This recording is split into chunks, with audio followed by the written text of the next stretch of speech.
y el amor filial son pasiones que subyacen en esta película, en Irina Pál, del filme del director Sam Gerbatsky.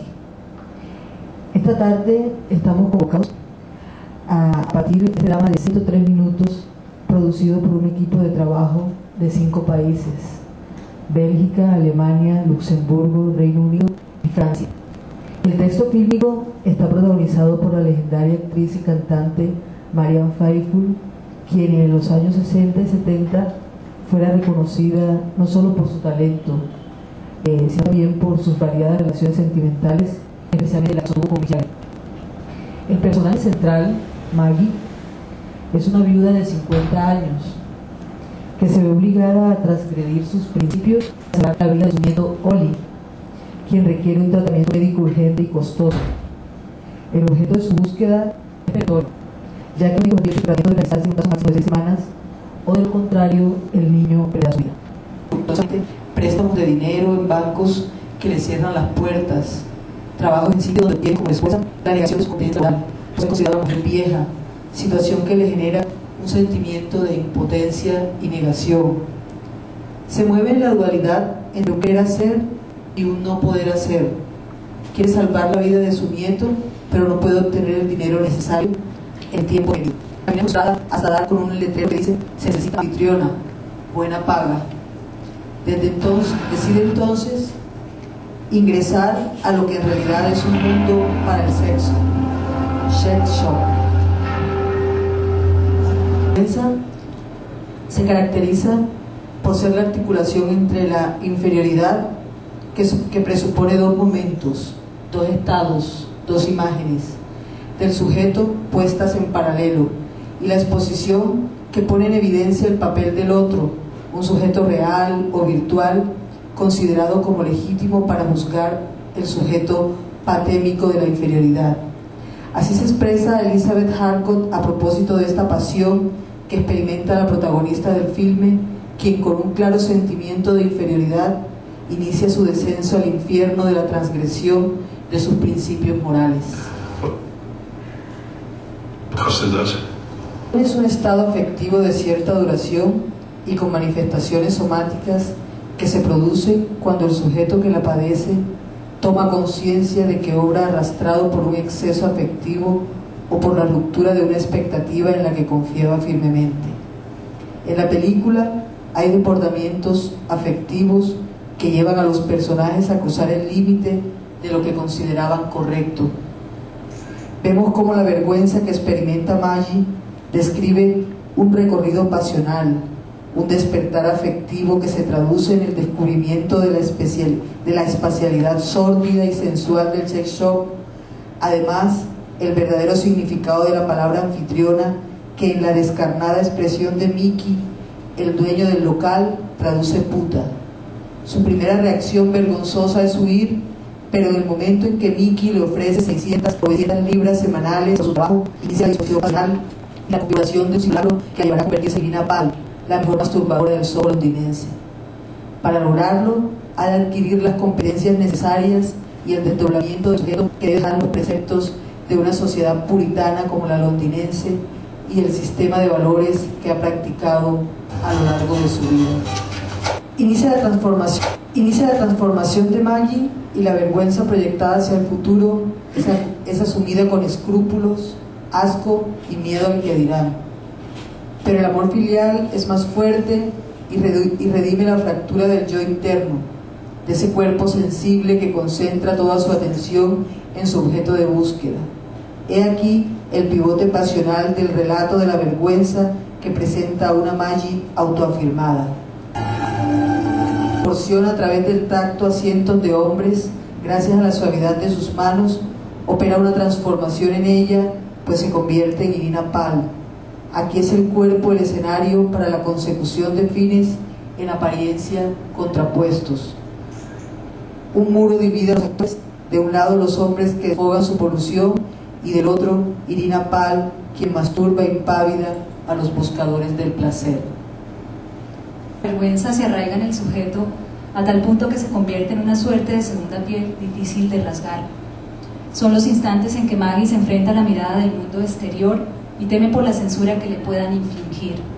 Emociones que vive delante de su propia conciencia y frente a los otros, sus amigas, su familia. Con una perplejidad estoica sitúa al espectador ante el problema de la doble moral en una sociedad puritana como la inglesa. Conciencia de su objetivo, obtener dinero para salvar la vida. Ya no importa si su socio siempre fue hijo de niñas. Ahora es Maggie quien acepta su nueva condición. Es lo que le sucede a Maggie, pero también a su hijo. Tom, el hijo de Maggie, ha elaborado un contrato fiduciario en el que construye un simulacro de lo que debe ser y cree es su mamá. Al enterarse del oficio que ejerce Maggie, se desdibuja la imagen que tiene de ella. Roto ese contrato de confianza, el hijo siente vergüenza traducida en cólera, en tanto que Maggie, configurada ya como Irina Palm, se hunde en una profunda tristeza. Por lo general, los actores femeninos avergonzados son objetos de tristeza, en tanto que los actores masculinos avergonzados son sujetos de cólera y venganza. Eso también lo afirma Elizabeth Harcourt. Pero la vergüenza de Maggie, como se ha dicho, la autoafirma. Ella construye la idea de que todo su padecimiento puede exponerse y lo hace con visos cínicos. La doble moral encarnada en sus pacatas amigas le brinda esa oportunidad. Ellas serán las destinatarias de su confesión. Es una estrategia que emplea Maggie para liquidar la falta expuesta gracias a un desdoblamiento en el que, más que admitir haber cometido una falta, reacciona con una conducta eficaz para evitar vergüenzas futuras. Entonces aparece una Maggie cínica, sarcástica. Es el cinismo como respuesta a la vergüenza continua y profunda. Superada la tristeza, Maggie actúa con ironía. En un esquema tensivo propio de la semiótica, podríamos concluir que a mayor presión social, menor vergüenza, en el caso de Maggie. Pero esta relación solo es posible en la medida que el tiempo ha transcurrido y el tiempo del sujeto se ha modificado. El problema de la doble moral entonces está ligado al entorno cultural y es, antes que una pasión, una actitud alimentada por el sistema lógico de valores en el que se halla el sujeto. En la película se refieren valores de los espacios excluidos de norma. Maggie hace parte de la clase de burguesa y cuando se asume como Irina Palm, nos traslada al suelo londinense, un espacio repudiado pero a la vez anhelado por aquellos que respetan, entre comillas, la norma social. Evidencia de ello es la mirada llena de picardía y deseo de una de las amigas de Maggie cuando la escucha, en ese instante en que Maggie relata la naturaleza de su oficio. Muchas veces el esquema de la vergüenza puede ponerse en acto de venganza. Es la búsqueda de un alivio ejercido contra alguien con quien el sujeto puede rezar y a quien le puede ganar. Es decir, se trata de un débil en la escala de valores descrita. En este caso, Maggie se venga de quien le ha provocado la humillación. Su comprensión es tal que no hace falta encolerizarse para ejercer su pequeña venganza en ese espacio de exposición y escarnio público que constituye la tienda del barrio, sitio al que ha acudido en varias ocasiones en el que las miradas inquisidoras de sus vecinos han ejercido la sanción que le proporcionaba vergüenza. Allí mismo desenmascara la doble moral de una de sus mejores amigas, revelando ante los presentes que Jane se acostaba con el marido de Maggie.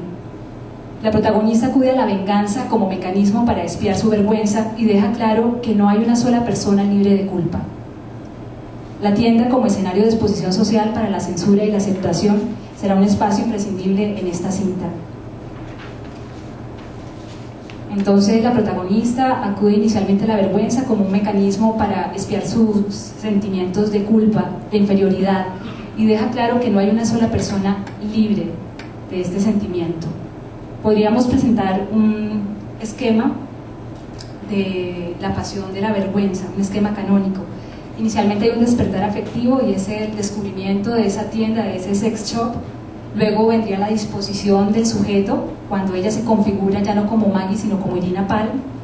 El pivote pasional, ese momento climático, que sería la Maggie autoafirmada, las emociones que estos sentimientos pues traen consigo, los escrúpulos ante la mirada de la alteridad, un momento de moralización en la que hay una aceptación de Irina Palm y una nueva condición de vida. Finalmente, el estado patémico del vergonzoso puede afectar al sujeto en diferentes niveles de profundidad. Maggie elige superar la tristeza y el temor, transgredir los sistemas de valor que le impiden estar en conjunción con su objeto valor.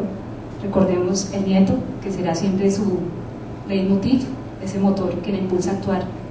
En este camino descubre nuevos rostros que la habitan. El amor filial que la impulsó a traspasar los límites será la punta de lanza que le permitirá, luego de la caída, recobrar la fractura de su yo interno, recuperar la autoestima. Queda entonces la imagen típicamente femenina en la que se ve a las mujeres hundidas en la insatisfacción, la impotencia o la tristeza profunda. En lugar de huir de sí misma, Maggie, Irina Palm, huye de la norma. Y ahora sí, veamos la película.